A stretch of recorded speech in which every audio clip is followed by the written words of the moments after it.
right? So imagine that when we're going through the rest of this presentation. And I'm trying, so Brittany, maybe you can watch the chat also while we're going through this, and remind me. And yeah, go ahead and record if you like. Thank you. So design sprint, the classic design sprint that you'll find in the blue book, the Jake Knapp design sprint book, is a 5-day process. There's all these different variations on it now, honestly. A lot of people do a 4-day design sprint, but the classic design sprint is a 5-day process: map, sketch, decide, prototype, test. And let's look at map. And I want to move fast so we get to questions. First day is understanding the problem, really. We call it mapping on Monday. It involves coming up with a long-term goal. In the case of Sketch or Fetch, our imaginary app, long-term goal was create a pet walking service with 100 pet owners and 25 walkers walking dogs daily within 6 months. So that's what their project was: create this app called Fetch, and they wanted to have this long-term goal of 25 walkers walking dogs. Very important to kind of have the vision before you get started in the rest of the process. Then we go into a little bit more of a skeptical activity called sprint questions. And you're trying to figure out what questions are you actually trying to get answered by building out this prototype and putting it in front of users, right? So you're coming up with a list of questions that you want to try to get answered at the end of the design sprint when you're talking to users. So in this case, like, can we deal with security issues?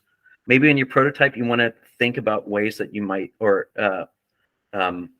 your user testing, you're thinking about ways that you can get that question answered, right? So these questions are very important, and they will be used at the end of the design sprint. Then we map out the user journey, and after mapping out the user journey, nobody knows everything, so we will reach out to experts in the industry. We call this activity Ask the Experts. We'll bring people in. Maybe they're customers, maybe they're people within the organization, maybe they're someone outside of the industry, but you're going to bring in other people to learn more about the space, right? And that you can ask them questions. During that, you're asking the experts questions, you're taking notes, and you're listening for opportunities, essentially, with these how might we questions. I'm moving fast, and we can come back to if anyone has any questions about these specific activities. I don't think we're going to have time to answer all these specific questions, but we're picking a target. In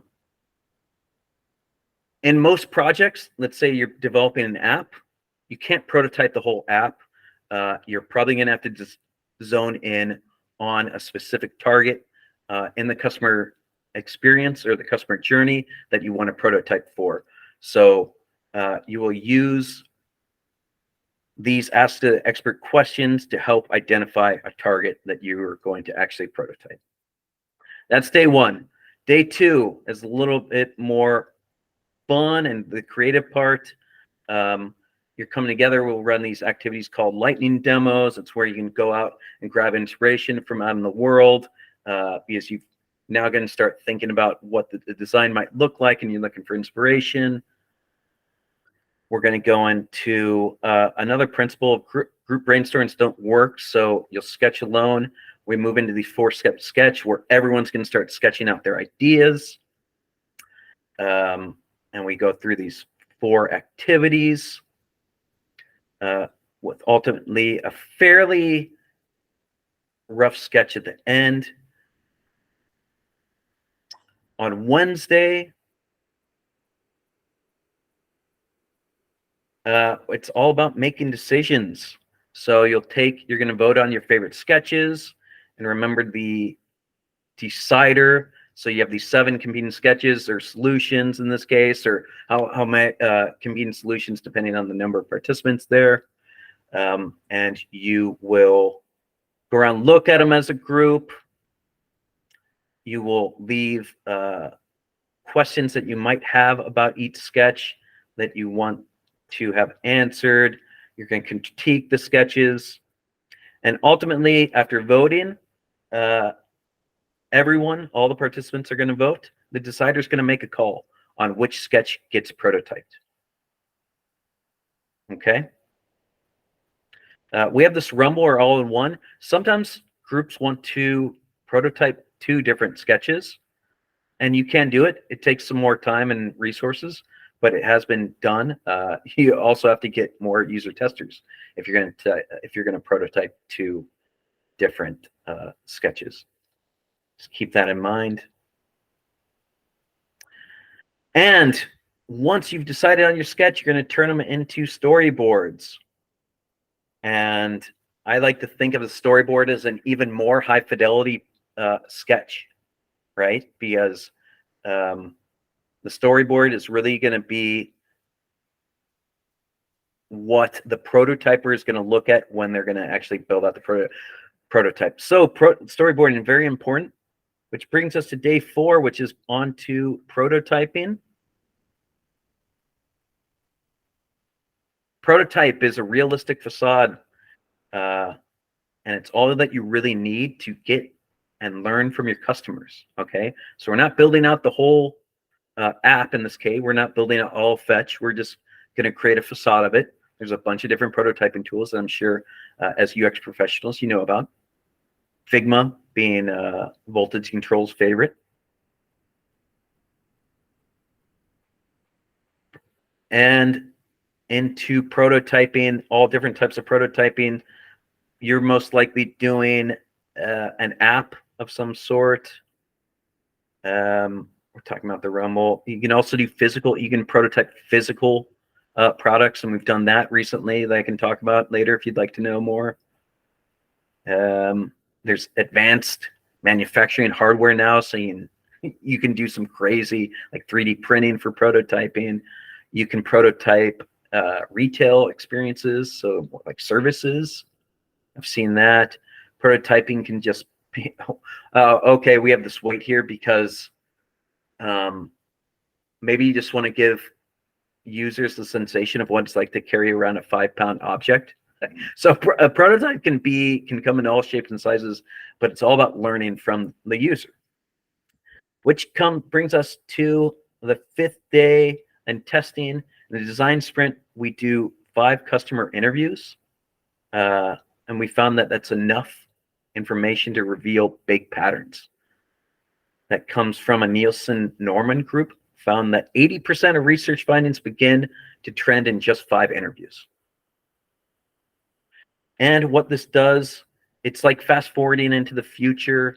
You get this prototype in front of users and help learn, are we on the right track with this product or service that you're trying to build? The one-on-one interviews, you might have I've been doing the one-on-one interviews as the facilitator, but sometimes companies do have a professional UX researcher. They're the perfect person to do the one-on-one interviews. And while doing that, we have the entire team watching the interviews. And while they're watching the interviews, they are filling out and revisiting the sprint questions that you came up on with day 1 and trying to decide whether you were able to answer the sprint questions, and you have a much better idea of whether or not the sprint was successful. So you're revisiting the questions and you're trying to get those answered. And at the end of the sprint, you'll know what to do next. So often it's helpful to fix the prototype and test it again. It's not rarely do you get the prototype right on the first stab. So with that, questions. That took too long. Sorry about that. No worries. All right, let's open it up for questions. I have one from Ray McGee. Ray, do you want to represent your own question here? No. Cool. Unless you want different explanation. Yeah. Thanks. Cool. Yeah.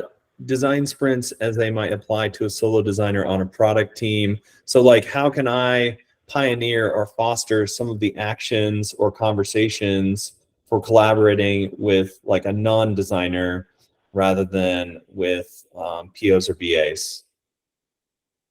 With VAs, you said?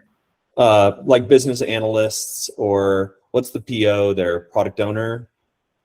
Yeah. Right. Product owner, business analyst. That's kind of my pod, and I'd be like the only designer, but I'm often off by myself and wonder if we could have activities to pull them in. I think they'd be into it. So Yeah, so I think it's about starting small. You're introducing a new way to work. So you can often, when I used to introduce design sprints to companies that weren't used to working in, that collaborative format for a week, I would go in and do a 3-hour workshop called what was it called?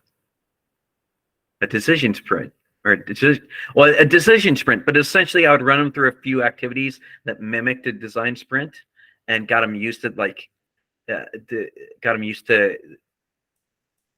working in that way.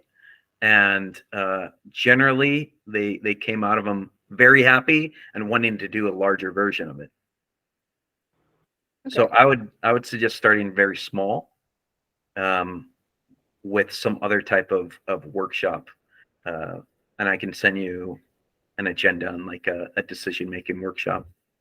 Yeah, that would be awesome. Thanks. Cool. Yeah. Cool. So what are the common challenges you've faced when running design sprints, and how do you address those challenges, Chris? Well, I mean, I think Ray just brought up a good point of sometimes companies just don't want to, they think it's too big of an investment to get 7 people in the room for 1 week to tackle that issue. So that's one challenge. It's making sure that you're working with a company that wants to do that. I would argue that once they try it and they see how much faster it ends up being by slowing down up front in the development process, and they buy into design sprints pretty quickly. I think touching on that, we're talking about challenges, but one of the largest successes I've had was introducing design sprint at a small financial company. And the first one was like this huge deal where like they thought it was like the riskiest thing in the world. And I thought it was so silly, but by the end of the week, the team loved it so much, and the executive team ended up loving it so much they incorporated design sprints into their normal workflow. And now they've done dozens in the last couple of years. So I think getting company buy-in is one challenge. But the other big challenge that I see a lot in the design sprint world is making sure that you're running a design sprint on a problem that should be solved in the first place. So I think design sprints got in trouble for a year or so, maybe even longer than that, because people are just using design sprints on everything, maybe even on problems or challenges that didn't need to be solved in the first place. So there's this big push I think you'll see in the industry of problem framing workshops, and really making sure that you've really framed a good problem before you dive into a design sprint. Like, make sure you want to build that app in the first place. Well, I just want to pause and time out because sometimes people need to leave at this time. So feel free to move on to your next meeting. Thank you so much for being here, everybody. We've also asked for some feedback. Oops. So I will actually put that form into to the chat. And so Yeah.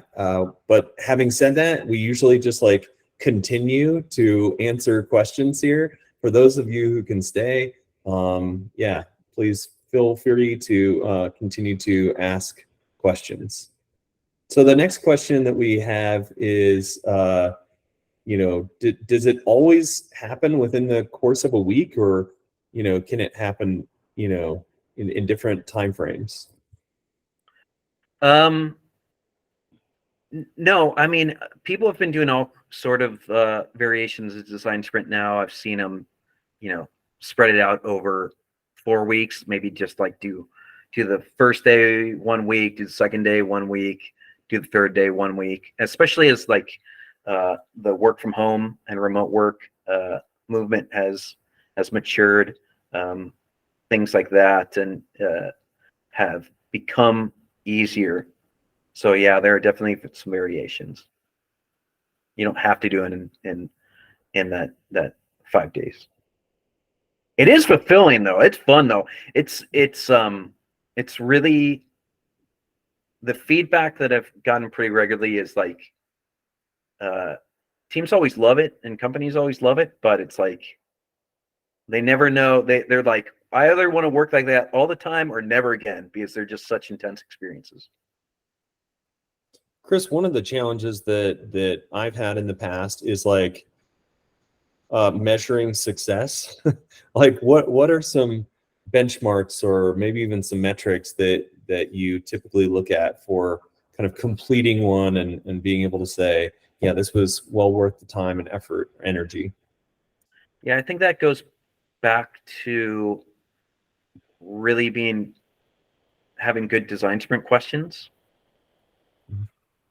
which it happens on day one, and you'll get that data on the last day to see if those questions were answered, and it'll be pretty clear if you should move forward with development of your product or service, or need to iterate on it.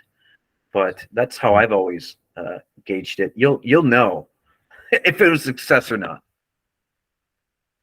Do you have a suggested process on determining whether or not an app or a thing should be developed or built? I mean, I wish I could pull up the like a filled out scorecard. I mean, I think you would want most of your questions. I mean, if you get 70-80% of your questions answered correctly, I feel pretty confident about moving forward, or just making your slight adjustments and moving forward with that. Nice. One of the things that I think a lot of us have experienced is that it's just tough to get everybody in a room, right? Yeah. So what are kind of the roles that people can play, and why are those roles important to have in the process? I see people like sort of like, no, that's fine, we don't need them, they're on vacation or whatever. So yeah, why are those roles important?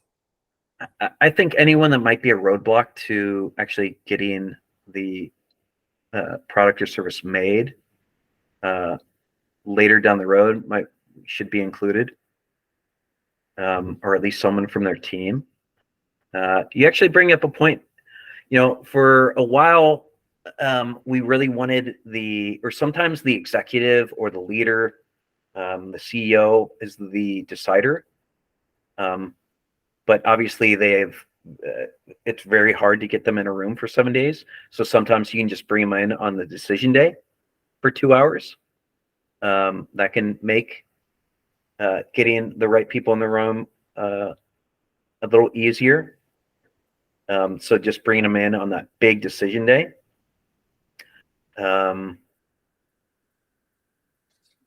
But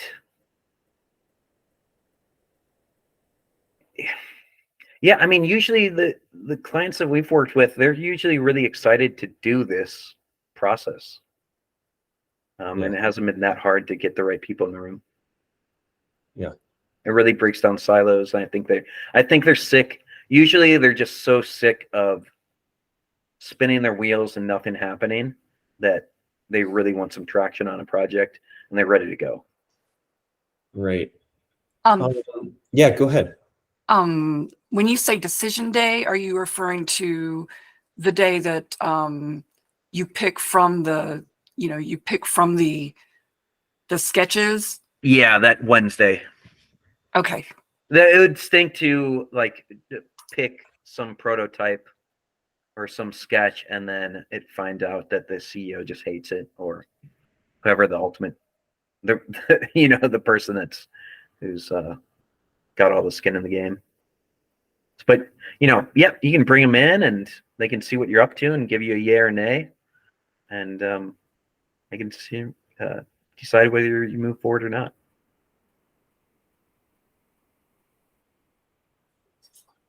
Cool. I guess you could even do that with an engineer, make sure you're on the right track if people's time is that valuable. Yeah. So, as it relates to, some folks are doing design sprints, that they're used to that process. Some people have never done a design sprint. As it relates to like getting training, talk to us about the difference about like going through a training process like you all host versus like, can I just read the book? Right? Like, talk to us about the difference between that kind of level of training.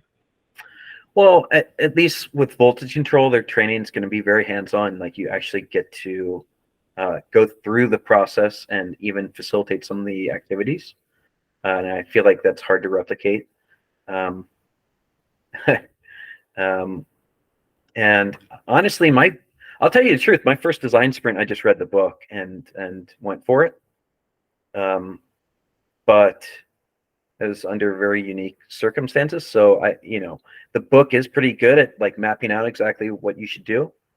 And the guide, the rules for a design sprint are pretty straightforward. You want to have everything time boxed. You're going to make decisions. You use note and vote a lot, so everyone's voices are heard. I would say though, the more design sprints I've done, the more experience I've had, the more coaching I've had to do with clients. I think anyone can run a design sprint like I did my first time. Now that I have more experience, I feel like, especially on the first 2 days or the first day, mapping day, I almost always end up facilitating each activity twice because their initial responses just aren't good enough. They just haven't thought, they just need to be pushed more. So that's just come with time. And I think with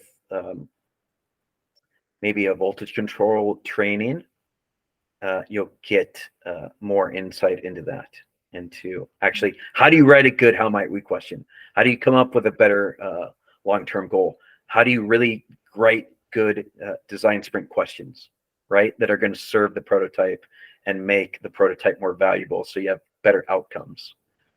That's hard to get from the book. Sure. That just takes time and practice. And then are there any other questions that we'd like to hear? Anybody else got questions? We got about 5 minutes. I want to make sure that we're covered. Cool. Well, I got one more. Yeah. Just how do we stay up to date with the latest, trends, best practices in design sprints and even in design thinking more broadly? How do you stay up to date on design sprints and design thinking? Mm-hmm. Oh, geez. I mean, there's design sprints have an actual Slack channel. That's a good place to stay up to date. But geez, I feel like there's so many resources I don't even know where to start. I'm trying to think what my go-to ones are. Voltage control has a huge encyclopedia has a ton of resources on design thinking. So I guess I've been defaulting back to them so I can speak in their language and speak to design thinking the way that they speak to it. But I'm a huge IDEO fan, and IBM has some great design thinking resources, and there's some incredible stuff out there. So IDEO is IDEO, if anybody hasn't heard of that. IDEO, and then you said IBM Design. IBM has some great design thinking resources. Cool. And there's so many branches of design thinking now. Service design is a whole nother branch, and with different methodologies you can use. They're all loosely, they have the same goal, trying to understand a challenge, identify a problem, and ideate solutions around it. But there's so many different variations on it. Brittany, do you have any questions for Chris? I don't think so. This has been really great. I will say I've done the voltage control certification for facilitating design sprints. It's really good. We use it all the time for our own design sprints at my company. It's great. Great process. Cool. Now's the time to pitch. Chris, what do you got for us? What are the things we should be doing with you? If you're interested in facilitation, I am running this community of practice for facilitators. I actually have one in 15 minutes. I'm going to be leading their 15-minute gatherings where we bring people together just to shake up their day a little bit. So it's called Flash 15. I also lead Voltage Control's community of practice for facilitators, where you can learn more about design sprints and design thinking and different methodologies of facilitation and working with teams and building team cohesion and collaboration and building more meaningful connections. So that's an opportunity. And then, just ChristopherFederer.com if anyone wants to talk about facilitating custom workshops or events. I'd love to bounce ideas around. Other than that, go Donkeys, go Broncos, right? Well, thank you so much for your time today. We really, really appreciate you coming and giving us just like great information. I know I'm taking some of these notes back and definitely going to help. Dean, Brittany are my co-conspirators here. Brittany Nichols put this together today, so that's amazing. Dean Rizzuto, thank you all for being here, and we will post the recording of this if you want to revisit it, and we will do our best to post all the resources from the chat as well. So thank you so much. Appreciate it. Thank you, Chris. Yeah, thank you so much. Good to have some more friends in Denver. Please. Question. Sorry. What all is involved in the certification? How long does that process take? Design sprint certificate, 2 days. 2 days. Okay. Yeah. Cool. Awesome. Thank you. And that's at voltagecontrol.com. Yep, voltagecontrol.com. All right. All right, thanks, y'all. Yeah, thank you so much. Sorry, that presentation. I hadn't run through it in a while. It took a little longer than I wanted it to. Sorry. No worries. Also, just like you can't do it justice in like a short amount of time. Yeah. It was very good. Okay. So much. Well, I hope it helped.